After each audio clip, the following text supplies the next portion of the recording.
Uwake. Alice has been kidnapped. Alan, please help me. Alice? You'll do exactly what I say if you ever want to see your wife again. I can't tell anyone except my agent Barry. Damn it, Barry, they'll kill her! You're my best friend, and I'm worried that you're not right in the head. The ransom is a manuscript I supposedly wrote that's coming true before my eyes. It happened just the way it was on that page. So dark. I have found only a few scattered pages. I want the entire manuscript. The deadline is in 2 days. I found Mr. Wake's pages.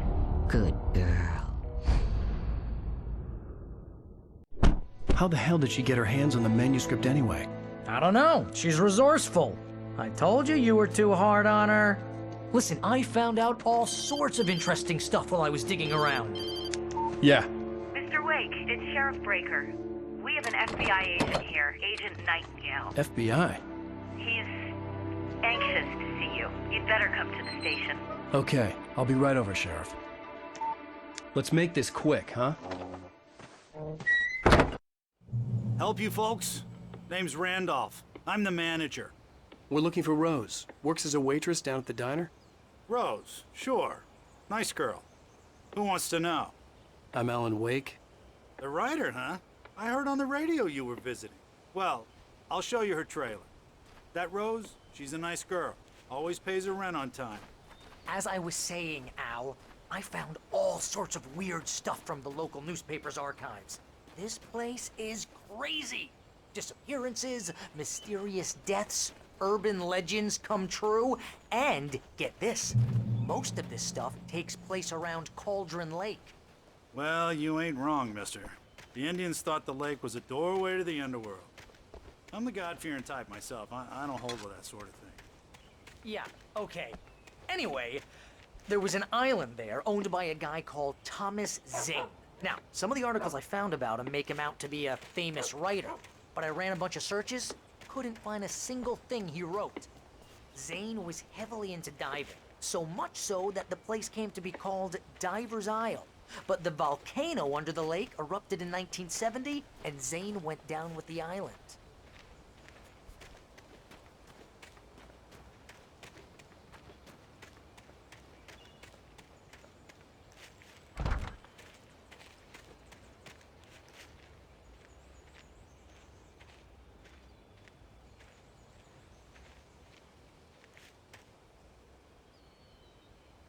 It gets better.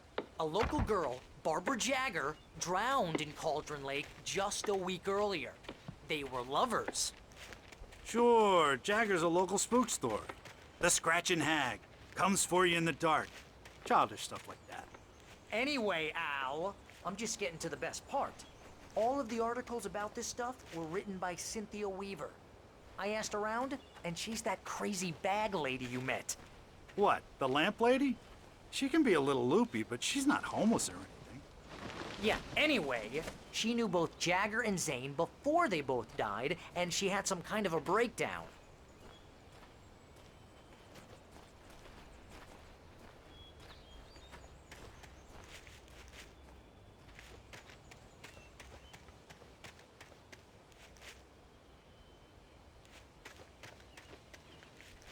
Well, mister, this here's Rose's trailer. You mind me asking what you want with her? We're just here to talk to her, pal.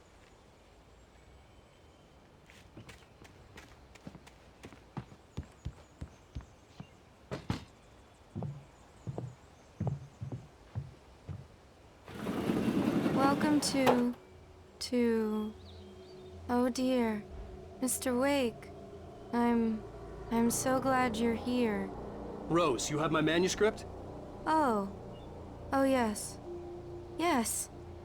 Please, come in. Hey, this is really good. Rose, Yes, my manuscript. I really need it. I understand. I know what you need. A muse to inspire you. Oh, for Barry. She doesn't have anything. Yeah, hey, Al? Al, what's... Oh... Barry! What? What?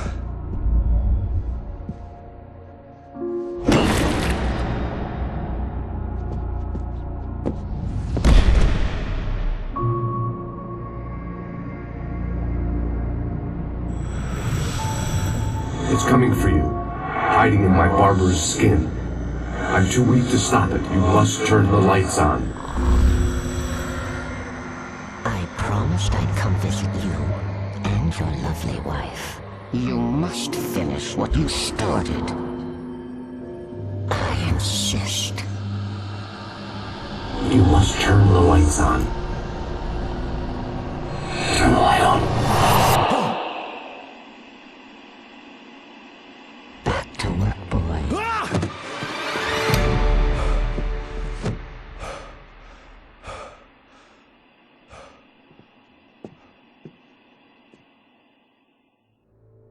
I felt nauseous, hungover. Only anger kept me going.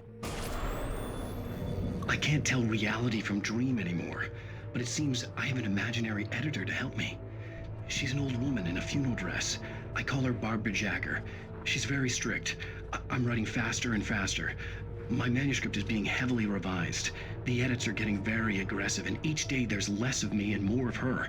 I hate it, but I know she's right. She promises me I can save Alice this way. She knows more of this than I do. About the complex incantation I'm attempting. About this place. She's worked with another writer under similar circumstances, Thomas Zane. The genre of the story seems to be shifting. It's turning into a horror story. I'm getting close. I can feel it.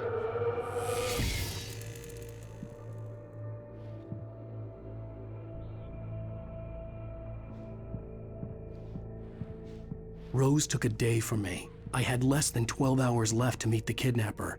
All I could do was get Barry into the car, work something out once I got on the road. Welcome to the Oh Dear Diner. What can I get you today? Coffee? I couldn't work up much hate for Rose. Something had used her to get to me and left its mark. First refill is free. Milk and sugar on the counter there. Would you like to hear today's specials? Thank you. My gun and flashlight were gone. I'd have to find a way to get Barry into the car as quickly as possible. There was no time to waste. Mr. Randolph liked Rose. That little smile she had. How she was still sweet when life had tried so hard to make her bitter. It wasn't any of his business what she did in her trailer. But those strangers, the writer and his smart-ass sidekick, looked like trouble. And they'd been in there for hours, way past her normal bedtime. He reached for the phone and called the sheriff's station.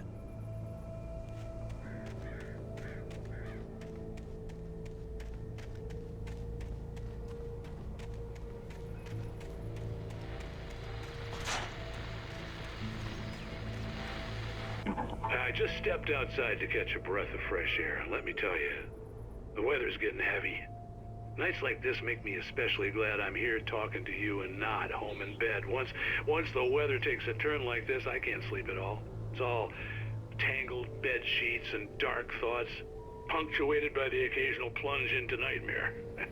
Is it just me? Well, perhaps it is. But I hope I can make the night a little bit easier to get through. Caller, you're on KBF FM. Hey, Pat, it's Walt Snyder. What's on your mind, Walt? Well, I am the way you are, but, well, I can't sleep either, you know?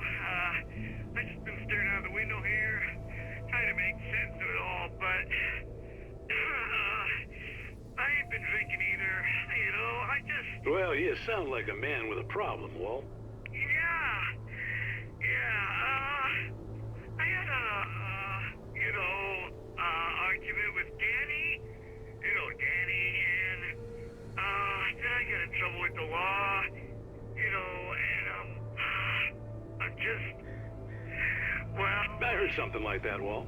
Yeah, well, he's, Danny's my best friend, and, they let me on bail today, and now I'm just alone here at the window, waiting, man, and there's something in the air tonight, man.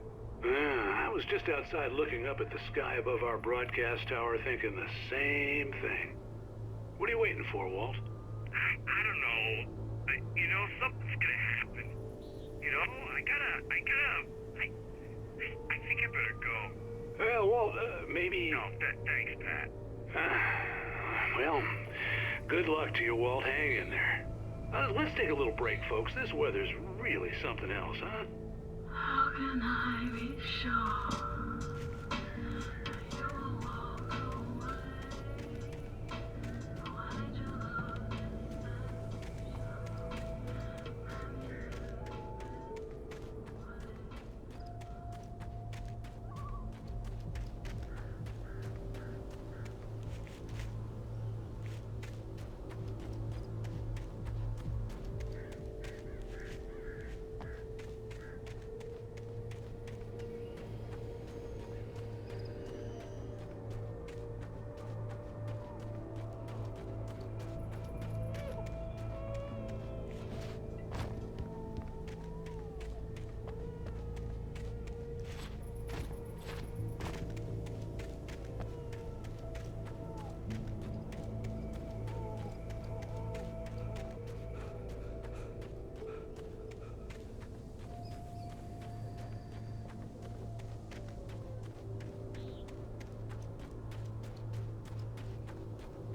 Oh, you're gonna get it now. God knows what you've done to that poor girl. This is Agent Nightingale, FBI! Get him up, Hemingway! You're under arrest! You move a muscle, I'll unload right in your goddamn face! Stay right where you are, Slane!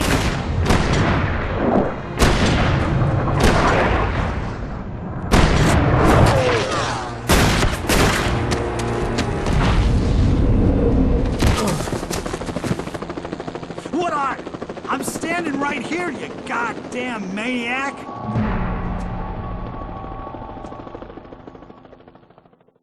I hated to leave Barry behind, but there was no way I'd miss my appointment with the kidnapper. Give it up, Mr. Wake! Come on!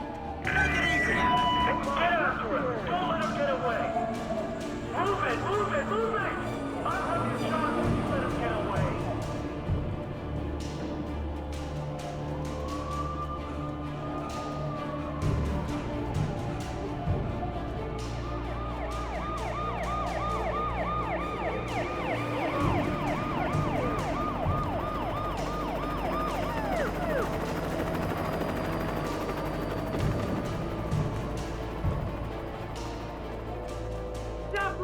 We have the suspect in sight!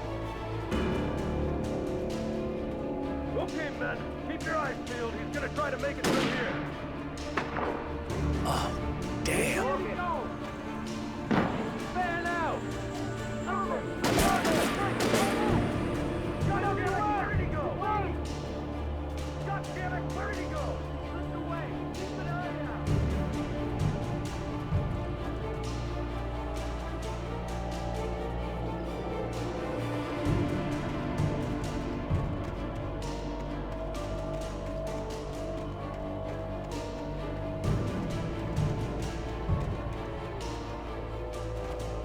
He's gone. Come on, guys. We need to head him off. For decades, the darkness that wore Barbara Jagger's skin slept fitfully in the dark place that was its home and prison. It was hungry and in pain. It dreamed of its nights of glory when the poet's writing had called it from the depths and given it a brief, terrible taste of power and freedom. The rock stars had stirred it from the deep sleep the poet had sunk it back to in the end. When it sensed the writer on the ferry, it opened its eyes.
Search the area.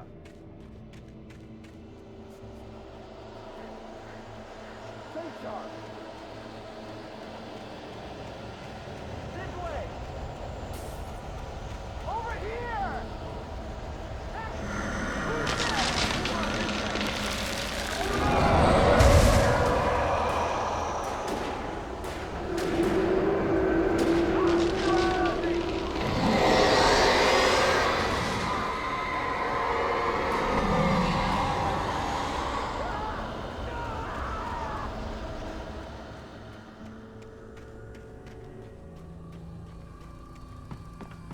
This horror was everywhere I went, circling me.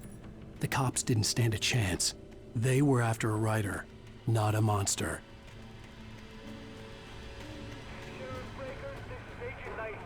I've lost contact with most of the men you assigned to me. It's Wake's doing. Wait, are you seriously telling me that geek writer just took out my deputies? Are you kidding? I mean, have you seen this guy? He wears a tweed jacket. Over. He's the guy we're chasing. If it's not him, who then? Bigfoot? Over. I don't know yet, but I'm not in the habit of jumping to conclusions. That tends to come back and bite you in the ass. Out.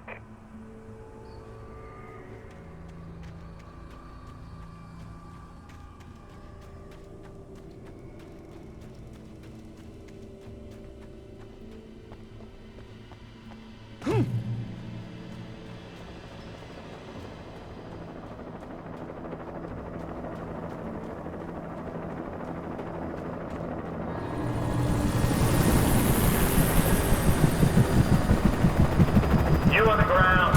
Hold it right there. There's nowhere to run. Freeze!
This is James. Mulligan, Thornton, come in. Over.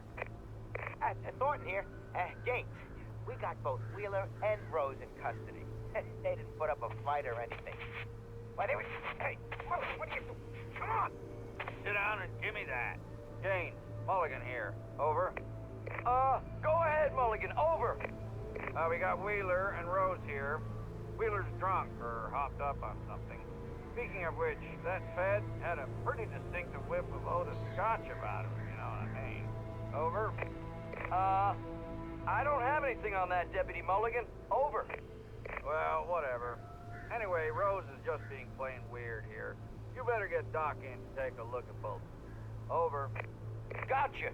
You better get them here quickly. The, Fed's gonna want to interview Wheeler. Over. Oh, yeah, I'll bet he does. Looks like they have a lot in common. Mulligan out.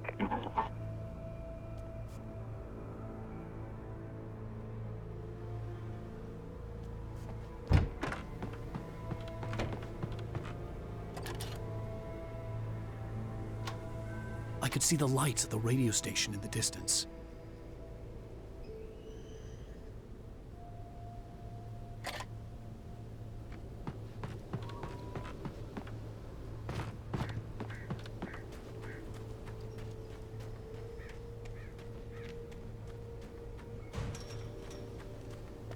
I imagined that the broadcast tower in the distance was part of the local radio station.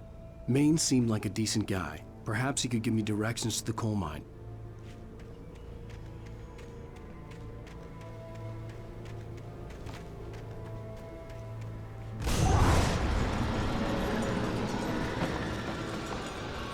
Unnatural shadows clung to the gate. The darkness that was after me was trying to stop me. I wouldn't get through without a light.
It took me a moment to recognize the flashbang grenades. They were an ideal weapon for my situation. Team 1, come in. Over. Team 1, this is Sheriff Breaker. Report. Over.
And here's another call.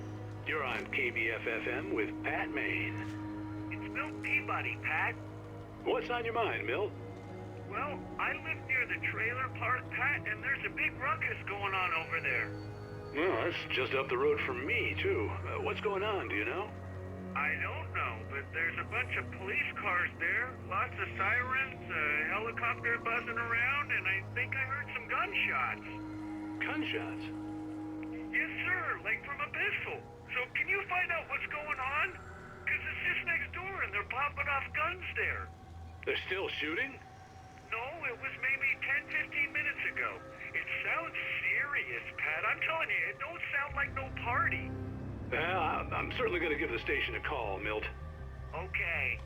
You'll hear it here as soon as I hear from them. Okay, thanks.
Touched by the dark presence, Rose was lost in a dreamland where everything was drawn in black and gray crayons. The old lady had promised her that all her wishes would come true. She would be Alan Wake's muse. She was smiling so hard it hurt her face. She crushed a bottle full of sleeping pills into the coffee. Deep down inside, she was...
I hope Maine could lend me a car to get to the coal mine.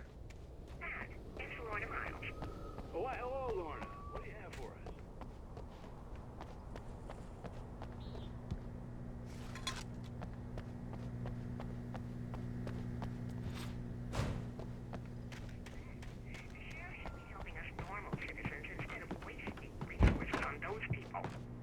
Well, let the trash sort themselves out. I'm sorry, but my granddaddy settled in Braight-Fall's in 1911. well, thank you very much for that compassionate viewpoint, Lorna. Oh, here's a little surprise. The famous writer Alan Wake just walked in. Folks, I'm going to see if I can talk him into an interview. Come on in, Mr. Wake.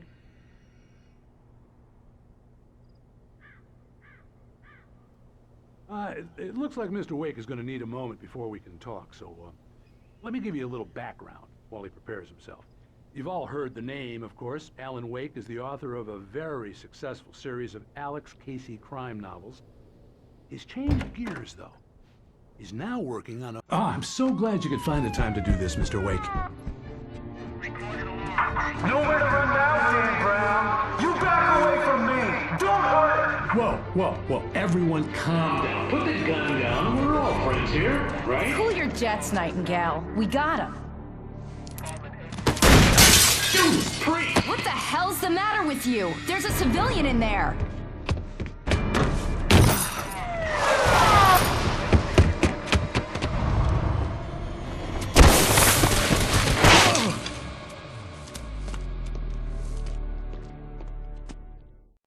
I'll get you yet, even if it kills me. You hear me?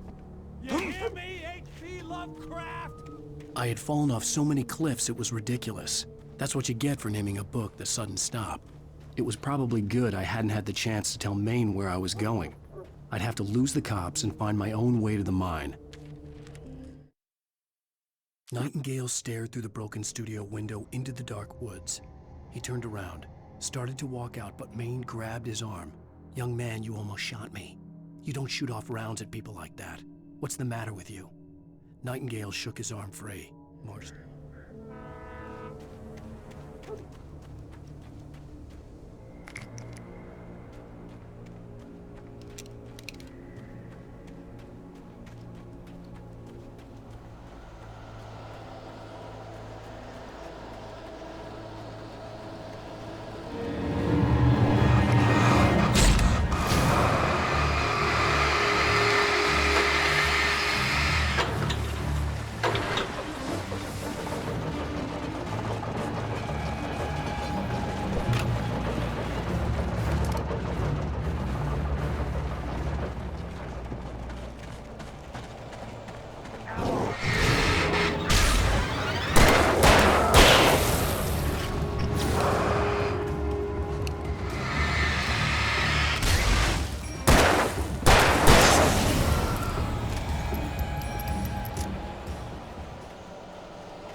There was no sensible reason for the power company work lights to be here. It was almost as if they'd been left for someone like me to use.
The bulldozer's engine roared to life. Mud and rocks flew as it fought for traction.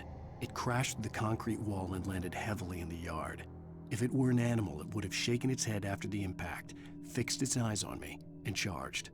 Of course, it had no head, nor eyes. Shadows crawled on its form, twisting it into a monster. Then, it came for me.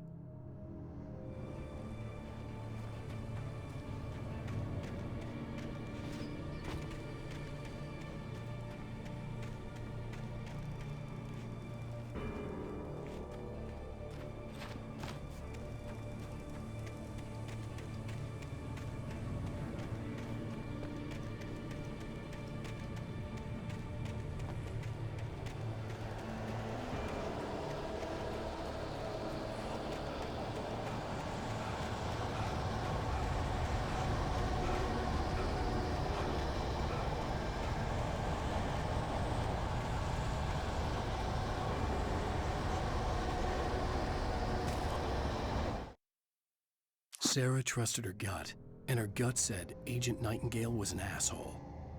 He felt wrong, and it wasn't just the smell of stale booze. It was in the way he flashed his badge, pulled rank, the look in his eyes when he wanted answers. Where was Alan Wake? What was this about an accident? Where was his wife? And most importantly, why did she let Wake go?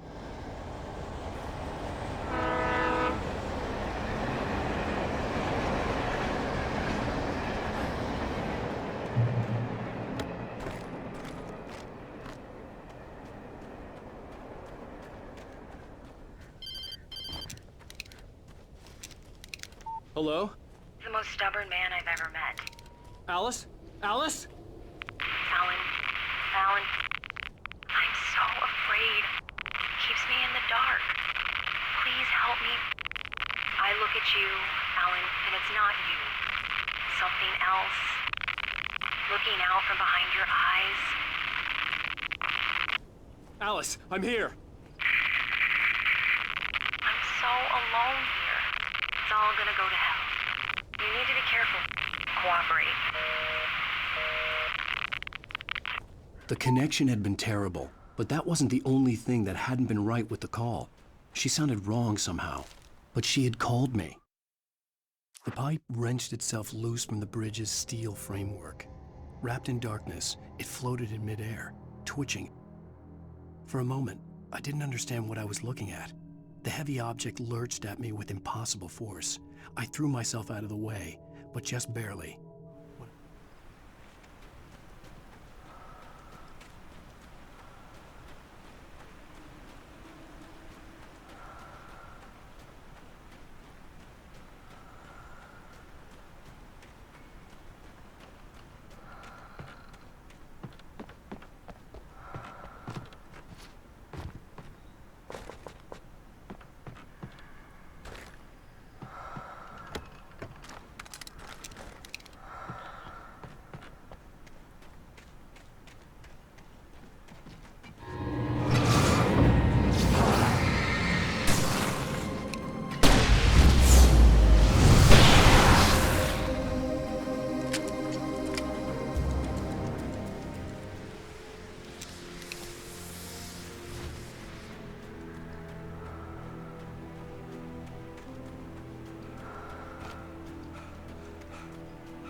I could see a railway bridge up ahead and a warehouse of some sort on the opposite shore.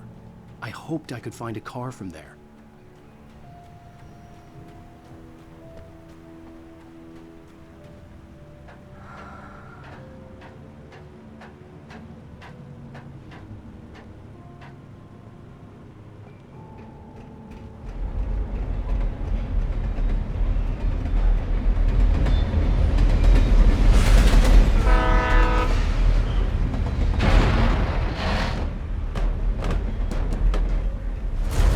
That was pursuing me was growing stronger, and it was taking over everything in its path.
I slammed the door shut right in his smug face.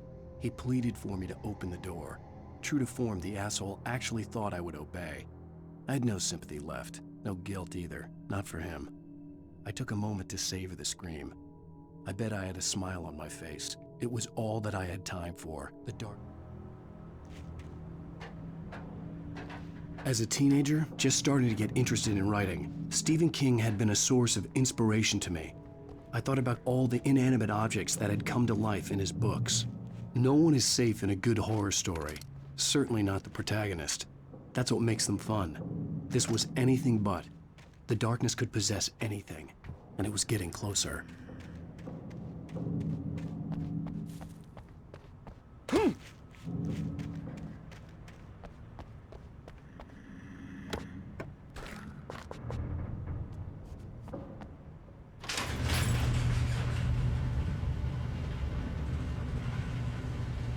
Did you call 911?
take the facts of our existence for granted, unaware that they are merely a thin veneer of desperate self-delusion covering a vast cosmos of madness and horror. All too often, the stars are right. In Night Springs. Tonight's episode, A Family Occasion. Journalist Alvin Derleth's trip to study the local customs of an insular community in Night Springs has been less than successful. Until tonight. Well, I'm glad you changed your minds about this. Ancient customs, local mythology. My editor loves this kind of stuff. Well, Mr. Derleth, we don't want to feel like we're on exhibition, but you have demonstrated the seriousness of your intent. Oh, I am serious. Really, just do your thing. I'll stay out of your way and observe. Actually, I thought you could assist us. I'm afraid we are a man short. It would provide you with an intimate perspective. Could I really? Of course, Mr. Derleth. Well, I guess that's the least I... What would I have to do? Oh, here. Let me show you with a kiss. What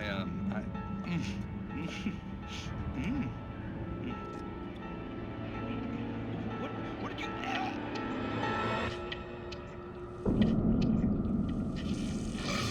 Oh, Mr. Derleth, you have well pleased Nixie Perka, the dweller in flesh. Your body shall host his 1,000 young, and all shall be glory.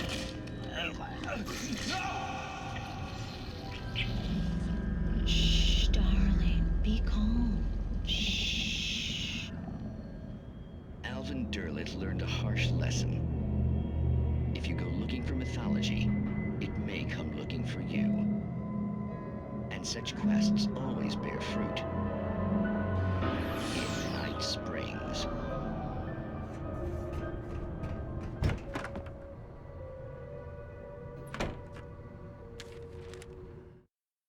The darkness surged towards me, sucking everything loose from the ground into its depths, tugging at my clothes. I saw the flare the kidnapper had dropped and threw myself towards it just as I felt my feet leave the ground. The darkness embraced me with the force of a tornado. Somehow I managed to light the flare. The darkness roared and cast me away. I fell toward the dark waters of the lake far below.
I had never been this glad to see the sunrise.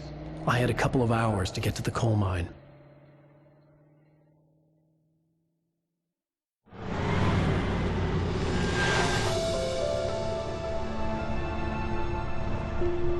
The coal mine wasn't far now.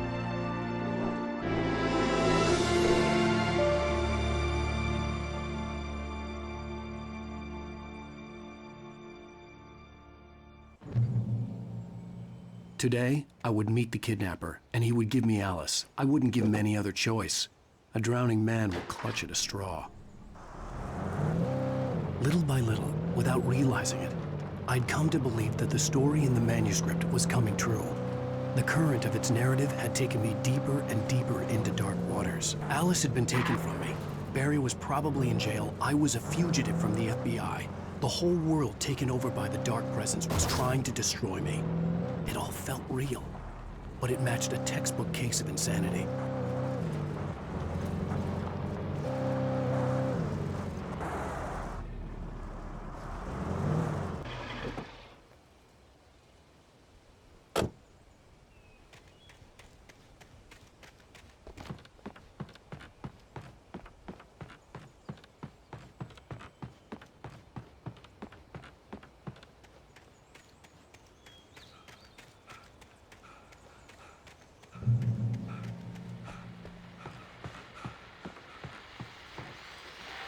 This is Pat Main, and you're listening to KBF-FM. Folks, I want to apologize for kind of abandoning you to that looping music track last night, but I was detained.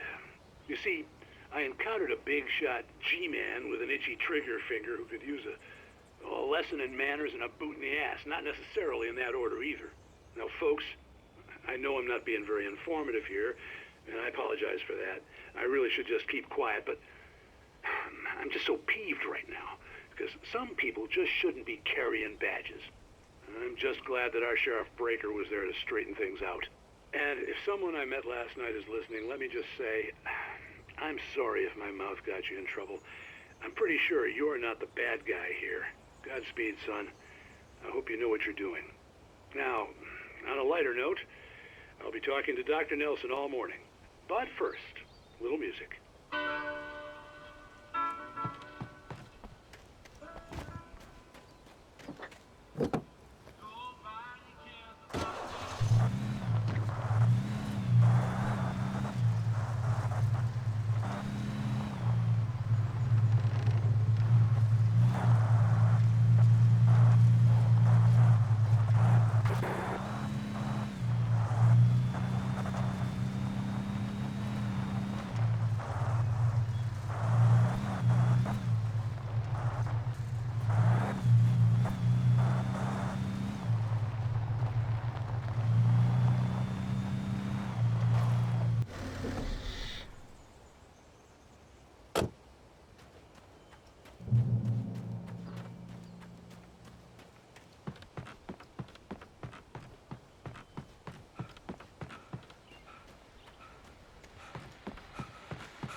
Welcome back to KBF-FM.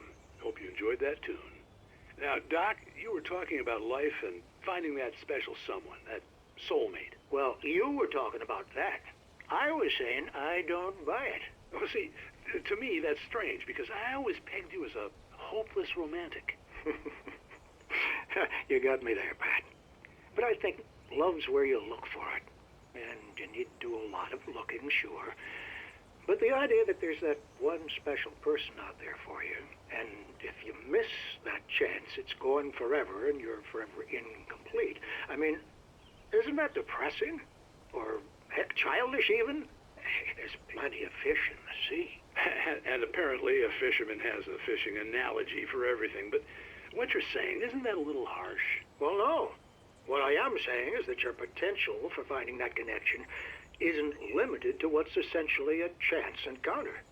How is that harsh? Yeah, well, I guess that's a nice thought, but let me say something personal here. Okay. Now, well, I don't disagree with you exactly, but I can't really fit that together with what I feel. What I when I felt for someone, because she was the one. She was. And I let her drift away from me. Maybe I didn't put in the work, I don't know, but, well, since then, and it was a long time ago, but since then, there hasn't been anyone, not like her. And I'm not saying I dwell on her or haven't moved on. I like my life. I'm not living in the past, but I do miss the way she completed me. You can't argue with the heart, Pat. I'm sorry, folks. I had kind of a scary experience last night, and let's just say it's shaken a few things loose.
For Mott, spying on the writer on the ferry had been a disappointment. His boss had made Wake out to be something special, but Mott hadn't been impressed. He'd gotten a good long look at the wife, though, and he liked what he saw. Mott had fantasized about goading Wake into a fight, but it hadn't happened. Still,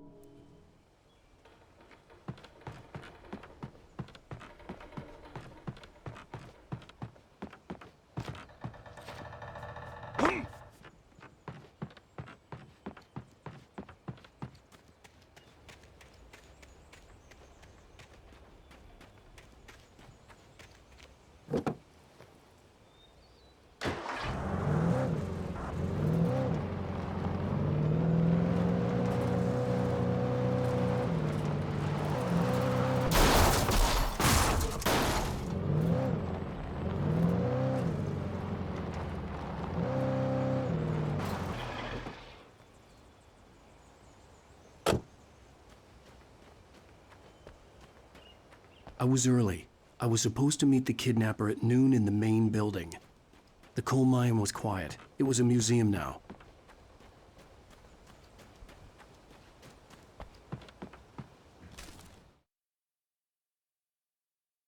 With Nightingale gone and the night wind blowing in through the broken studio window, Maine stared at Sarah.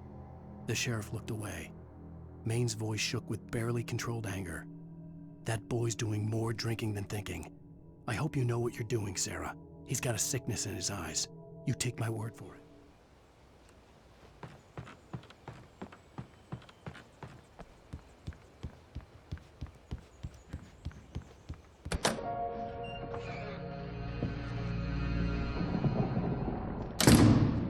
I didn't want to go outside. Cops had to be looking for me. The noon sun turned the place into a sauna. The day dragged on. Different scenarios ran through my mind. Ways of how I'd torture the kidnapper to get Alice back. Or the different horrible things he could have done to her. I imagined her dead. I had no way of knowing she was still alive. It was killing me. I was running on blind hope. It was all a waste of time. The bastard never showed up.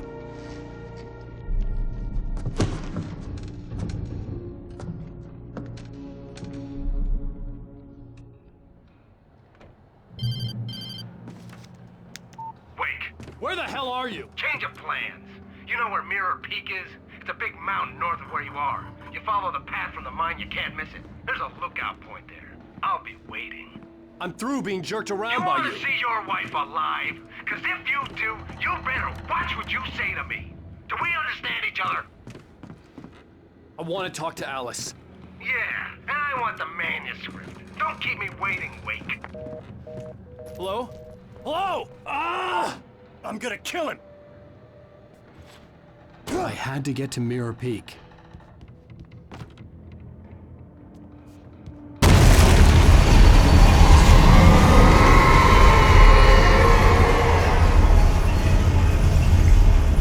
It was close. Maybe closer than ever before.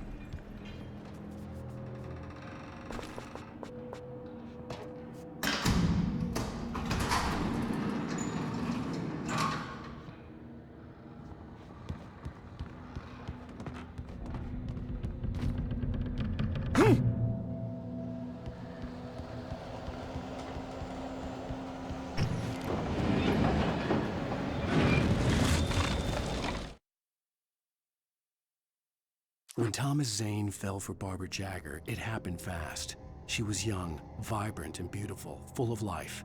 He had never been a very happy man, and without any seeming effort, she had changed all that.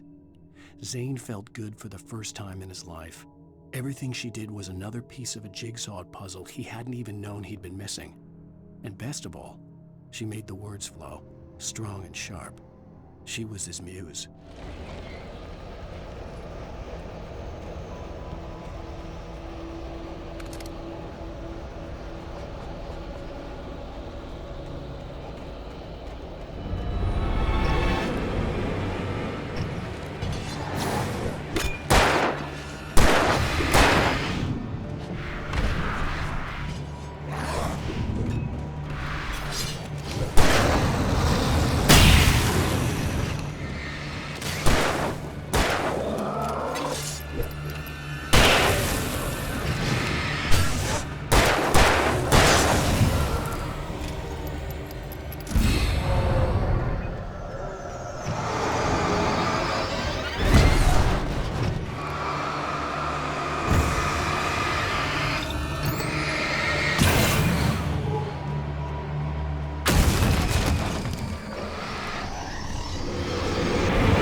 The hillside ahead was to go through the building. I had to find a way to avoid electrocution.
Some of the taken retained echoes of their former selves, but these were just the nerve twitches of a dead thing.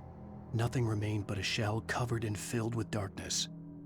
In most cases, these puppets were enough for the purposes of the dark presence. But for anything more elaborate, as with the writer, it was different. It needed his mind. And so rather...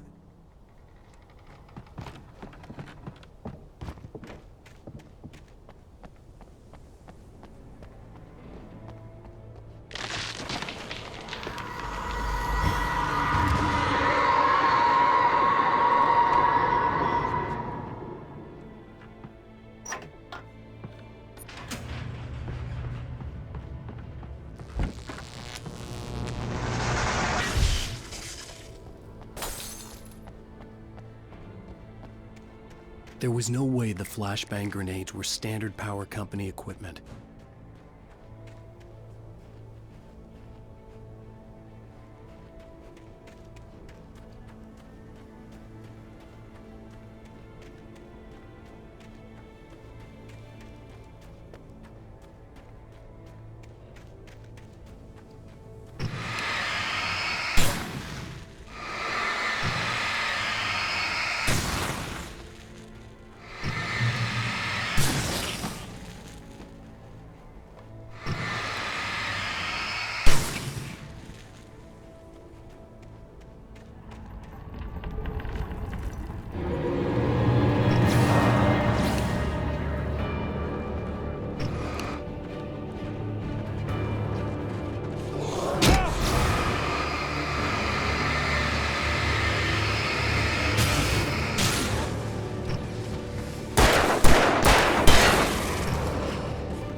I stared through the bars of the jail cell. Barry stood behind me, swaying on his feet, looking as ill as I felt. Agent Nightingale stood on the other side of the bars with Sheriff Breaker. Nightingale had a stack of manuscript pages in his hand. He seemed unhinged as he gloated. "Well, I've got you now, Raymond Chandler. It's..."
I had no real plan.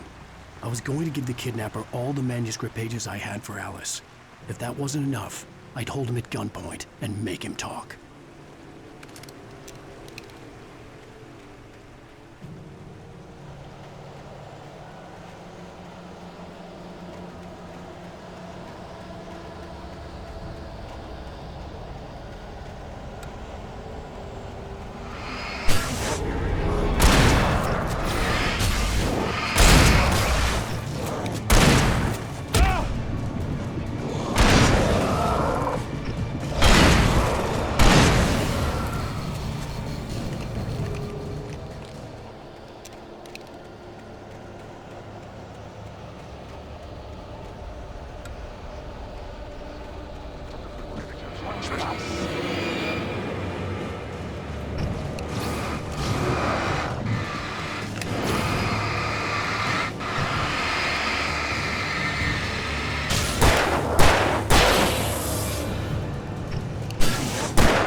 The dark presence was moving ahead of me in the same direction I was going. A cold feeling settled itself in the pit of my stomach. Was it going for Alice?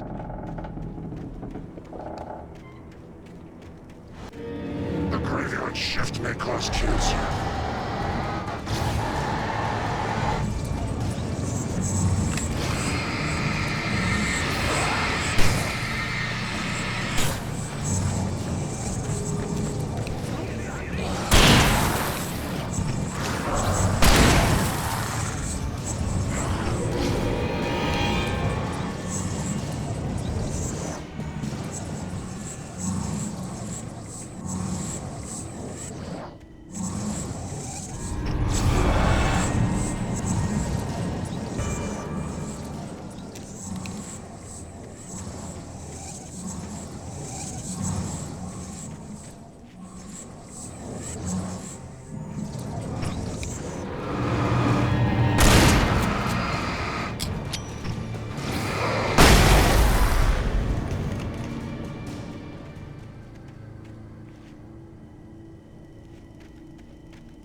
The place was dead, a ghost town. Had been for decades, maybe a century.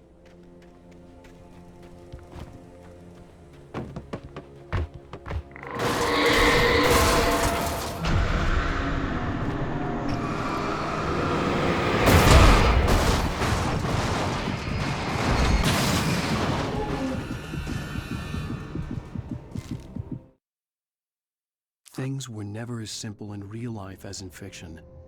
I had lost count of the times I had wished there'd be a clear reason for my writer's block. Something to fight, something to lash out on. There wasn't. I was filled with doubt. I was nothing like the hero in my books. Alex Casey had gone through his life with single-minded determination, never wavering from his goal.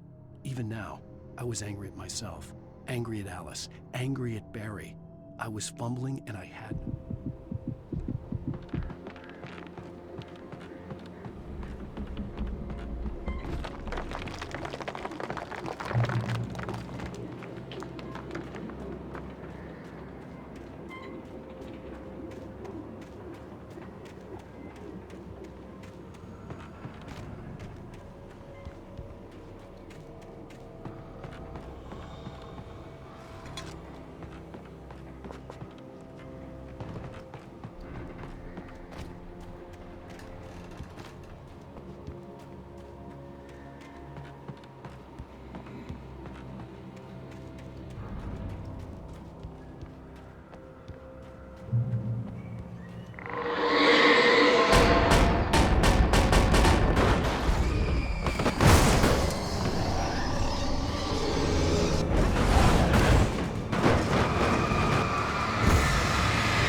Anything outside of writing is a struggle.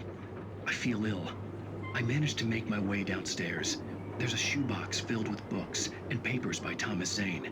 It's very hard to focus, but I managed to read some of it. He's a poet, and a good one.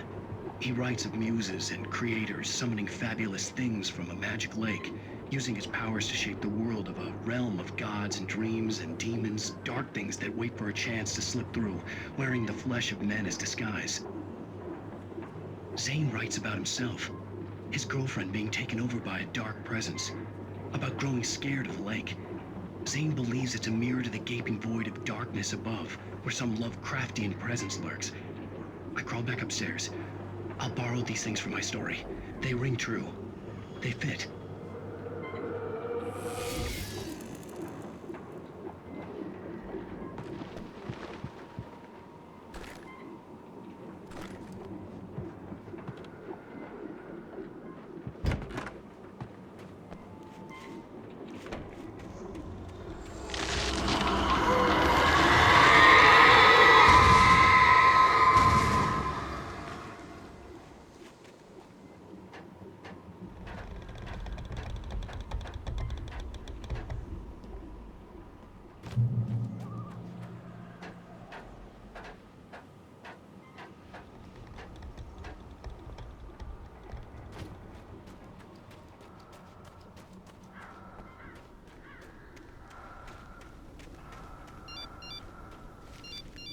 The kidnapper had sent me a text.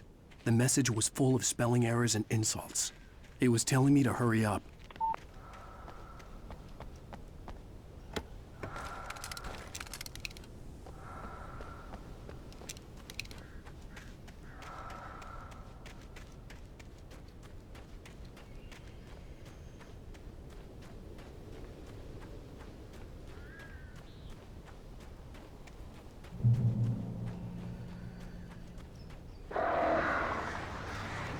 Birds.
Without warning, the headache stabbed at my brain.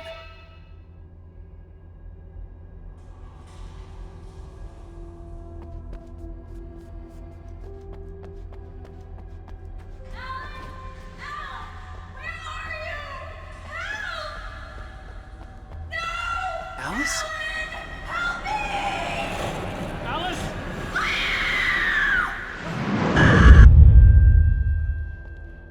I'm losing it. I gotta get out of here. The hunters were big, thick-set men, confident and at home in the woods. They were feeling good, running on beer, ghost stories, and camaraderie late into the night. It did them no good, as they were taken by the dark presence, sucked deep into a darkness far worse than any ghost story they ever told or heard.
Even behind the closed doors and curtains of his grimy room at the Majestic, the local motel, Nightingale could feel the locals' eyes on him, the unrelenting pressure of their judgment. He forced it out of his mind. For all he knew, they could all be under Wake's spell already. You do what you have to do to get the job done. He took comfort from the bottle in his hand. Please, he thought, just let me get through this.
I'd have to make my way up this mine shaft in order to go on. Maybe the machinery could help me with that.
Lightning flashed behind the windows of Cauldron Lake Lodge. Tor Anderson laughed and held the steel hammer above his head. Nurse Sinclair was trying to calm him down without success. Tor grinned madly and shouted, "My hammer's up. Here's a friendly poke from Molnir, wench." He brought the hammer down with all his might on Sinclair's head. "We're on a comeback tour, baby."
Great. Another cable car.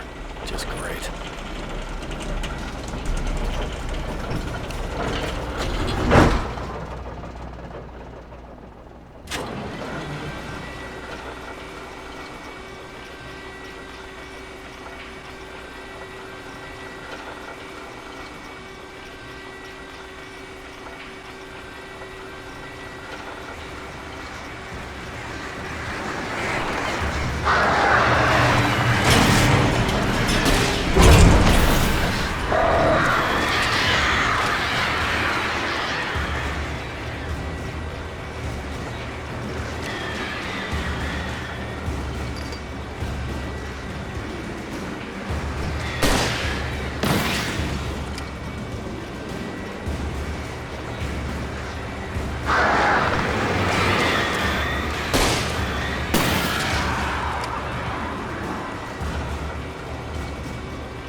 Maud had checked all of Stucky's rental cabins. There had been no sign of the Wakes. It was dark when he'd found their car parked at the end of the road by Cauldron Lake. It made no sense. They must have taken a wrong turn, but there was no sign of them, and the car had been there for hours already. Frustrated, Mott stood on the rotten ruin of the footbridge that had once led to Diver's Isle before it sank beneath the waves years ago. The boss wouldn't be happy.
I could see Cauldron Lake. I thought I could make out the spot where the island and the cabin had been. There was a light near it. It had to be a boat.